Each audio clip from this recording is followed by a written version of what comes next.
c'est un mensonge qui nous a été servi et auquel nous avons cédé pour la simple raison qu'on était dans le piège de l'endettement. Alors, on va revenir au documentaire. Il est dit dans le documentaire que la Côte d'Ivoire, notre pays, dispose d'une qualité de pétrole dont la teneur en soufre est très faible et pétrole qui est donc apprécié par les économies européennes et françaises. Alors, le président Houphouët-Boigny, qui le savait très bien, dans le documentaire, il a été dit, n'a pas voulu faire une exploitation à outrance. Et là-dedans, dans le documentaire, on dit bien que sa longévité au pouvoir s'explique par le fait qu'il ait mis la main sur l'exploitation pétrolière. Est-ce que vous êtes de cet avis? Monsieur le ministre. Je pense que de toute façon, nous avons reporté les luttes pour notre autonomie à certains moments, mais on ne pouvait pas reporter ça éternellement. Je rappelle que quand en 1946, nous sommes allés à la première constituante, et que Félix Houphouët-Boigny est allé comme député à l'Assemblée française, il s'est donné les moyens de créer le RDA, qui était un moyen de conquête de nos autonomies. Mais quand la lutte s'est engagée en 1951, il a dû freiner et rentrer dans les rangs. Désapparentement. Voilà, il a dû freiner et rentrer dans les rangs. Mais je veux dire que, de toute façon, on a reporté la conquête de nos libertés. En 1960, on a reporté cela encore une fois en allant vers les transferts de compétences sans indépendance. On a reporté cela bien plus tard, lorsque nous sommes devenus indépendants, après la première décennie du développement, où on a fait le bilan, où on s'est rendu compte qu'on n'était pas tout à fait sur la bonne voie. On a reporté cela, mais on ne pouvait pas reporter éternellement, de sorte que même Félix Houphouët, en 88, il a fait la guerre du cacao, il a perdu. Il a fait brûler Il a perdu la guerre du cacao, et c'est à partir de là que l'Occident a décidé de le liquider militairement, politiquement, économiquement et même physiquement, voire physiquement. Et donc, on peut dire que cette crise-là est partie depuis 1988. Et c'est à partir de 1989 que nous avons vu s'abattre sur nous tous les programmes d'ajustement structurel. Je rappelle qu'il y a des chiffres qu'il ne faut pas que les Ivoiriens regardent comme cela. Quand en 1988-1989, on fait le point dans notre université à Cocody, nous avons moins de 20% d'étudiants qui sont non boursiers. 3 ans plus tard, 92-93, nous avons moins de 20% d'étudiants qui sont boursiers. Eh oui. Et de 1990, non, même avant, jusqu'à maintenant, on n'a pas construit de cité universitaire. On a au contraire cédé la grande cité de Yopougon, après les événements de Yopougon, etc., etc. Je veux dire qu'on a créé, on a créé des problèmes pour ralentir le développement. Donc, pour revenir à la grande question de savoir pourquoi Félix Houphouët a retardé, ou on pense que Félix Houphouët n'a pas voulu exploiter le pétrole pour en rajouter à ses problèmes, je dois dire qu'effectivement, peut-être que s'il l'avait fait, sachant que lui-même avait donné son OK pour soutenir la France, les visées de De Gaulle sur le pétrole du Nigeria, par la fameuse guerre du Biafra. Mais peut-être que lui-même s'est dit que peut-être qu'il aurait été victime du Biafra. Oui, qu'il aurait été victime de la même chose. N'oublions pas, et pour revenir un peu à la crise ivoirienne actuelle, ou à la crise en Angola, que c'est comme ça que procèdent les rébellions. Jonas Savimbi était le bienvenu à Abidjan, avec les gens comme Marquez qui étaient tout à fait connus. Ojukwu était bienvenu à Abidjan. Et puis un jour, un soir, Ojukwu et ses hommes ont pris le plus grand port pétrolier du Nigeria, Port Harcourt. Exactement comme à un moment donné, pratiquement toutes les villes de l'Angola étaient tombées aux mains de l'UNITA. Il a fallu, le colonel à l'époque a découlé du Scorpion Noir pour dire que donnez-moi 6 jours, je reprendrai Port Harcourt. Et au bout de 3 jours, Port Harcourt est retombé. Donc c'est classique, mais je pense qu'au fait, ça va bien. Il a bien compris la leçon de Nigeria, où c'était lui-même malheureusement impliqué. Je voulais revenir sur une analyse qui doit nous permettre de comprendre l'activisme des Franco-Américains dans le golfe de Guinée. Vous savez, la nature a horreur du vide. l'URSS, le bloc soviétique disparaît avec la glasnost, la perestroïka, il y a un vide qu'il faut occuper.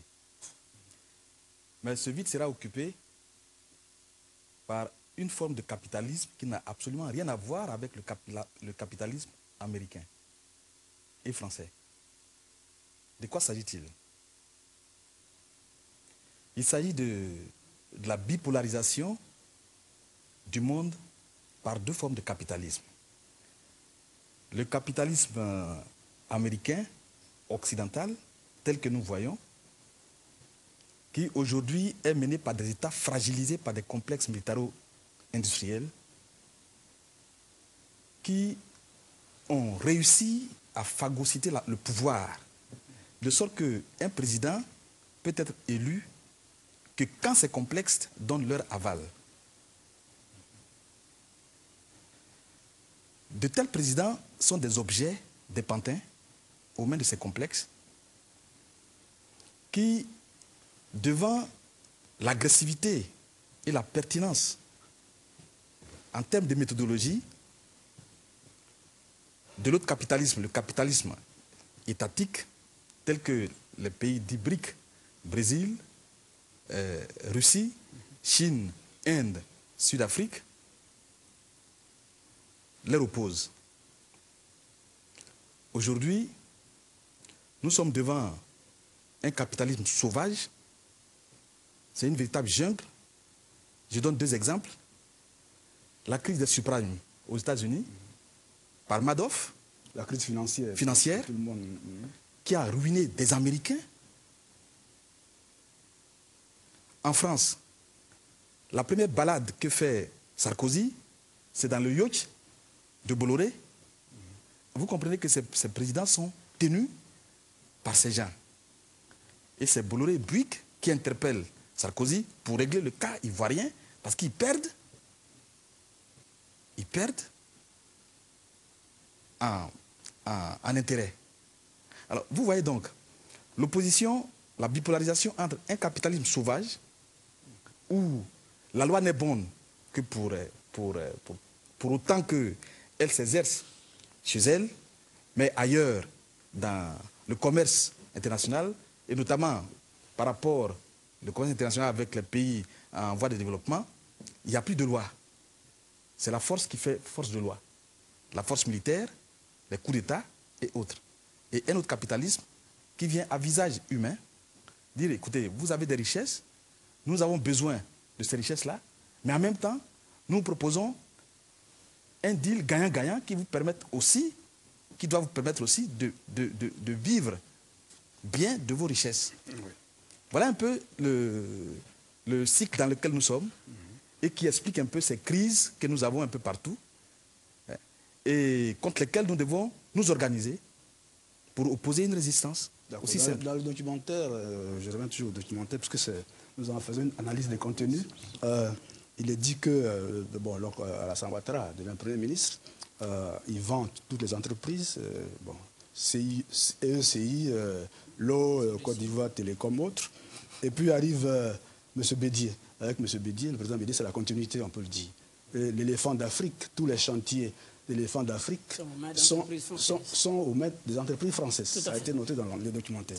Et arrive Laurent Gbagbo, qui, dans sa politique de refondation, on murmure comme ça la fermeture du 43e BIMA, l'idée d'une monnaie, ça le professeur Mamadou Koulibaly l'a souvent dit. On parle aussi de la révision des contrats passés de façon pas très claire entre Bouygues et autres.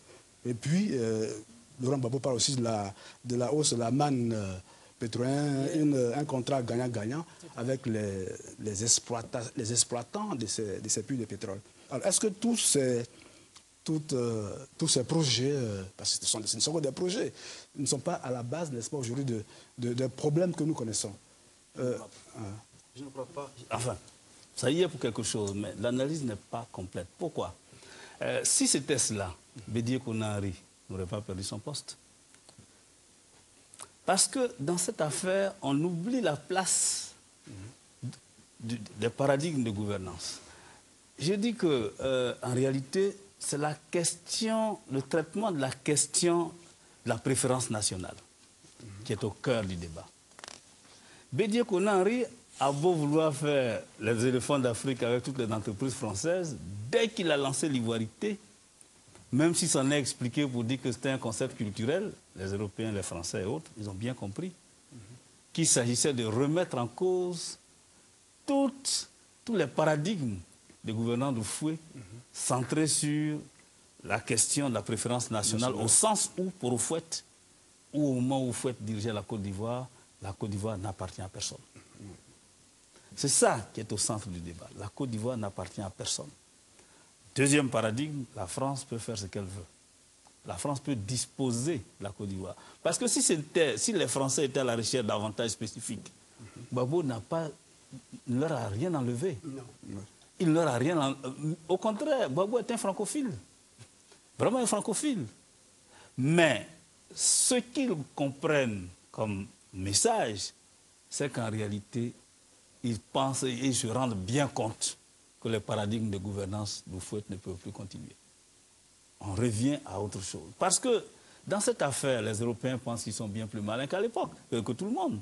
À l'époque, ils avaient des écoles comme l'école de la France d'Outre-mer, qui formaient donc des colons, des commandants, qui les formataient et qui leur permettaient de comprendre l'évolution de nos mentalités. Mais eux, ils ne se sont pas rendus compte qu'en interne, les choses avaient beaucoup évolué. Et donc, comme ils ne tiennent pas compte de l'évolution des mentalités en interne, évidemment, ils se trompent grandement. Le film, c'est vrai, pose un certain nombre de problèmes, mais omet de voir qu'au centre du débat actuel de la crise ivoirienne, c'est la volonté de la France de revenir au paradigme de gouvernance du fouet qui les conduit à nous faire cette guerre.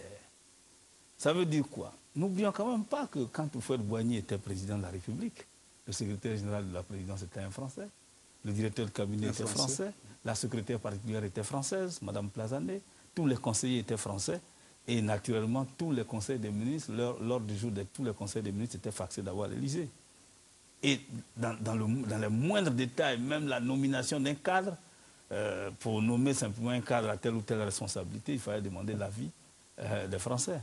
Et mieux, ils sont allés jusqu'à nommer à tous les postes de ministres, de vrais ministres, avec à côté d'eux des hommes et des femmes. Voilà. Nos ministres étaient en fait leurs conseillers. Parce que quand vous prenez Grégoire, c'était le vrai ministre de la fonction publique. Quand vous prenez Feujas, c'était le vrai ministre de l'Éducation nationale. Quand vous prenez Michotte, c'était le vrai ministre de la Recherche scientifique, etc., etc. Donc, si celui qui ne voit pas et qui ne perçoit pas cela n'a pas bien compris d'où vient la crise ivoirienne. Maintenant, si nous voyons le passage de Bédié, d'Houphouët à Bédié et de Bédié à Gbagbo, je dis qu'en dehors de la question de la préférence nationale, il vient se greffer toute la détresse de l'Occident. Parce qu'aujourd'hui, c'est une véritable détresse. Parce que quand on dit que la Chine est deuxième, c'est bien parce qu'ils sont plus nombreux. Et donc, quand on calcule le PIB, ils sont deuxièmes. Mais ils sont en tête de loin. Et c'est donc toute la détresse d'un mode capitaliste en décadence et en déconfiture. Et je pense bien qu'on n'a pas besoin d'être un devin pour savoir que dans 10 ans, c'est terminé pour ce système basé sur le mensonge et qui a passé tout son temps à exproprier les autres, à faire en sorte que les autres ne bougent pas du tout. Et aujourd'hui, c'est la fin de ce système. Et naturellement, quand quelqu'un est à sa fin, il fait des guerres absurdes. C'est le cas aujourd'hui. Oui, Professeur oui, je voulais ajouter à ce que M. le ministre vient d'indiquer avec le talent qu'on lui connaît sur ces questions-là. Je voulais indiquer que dans le film également...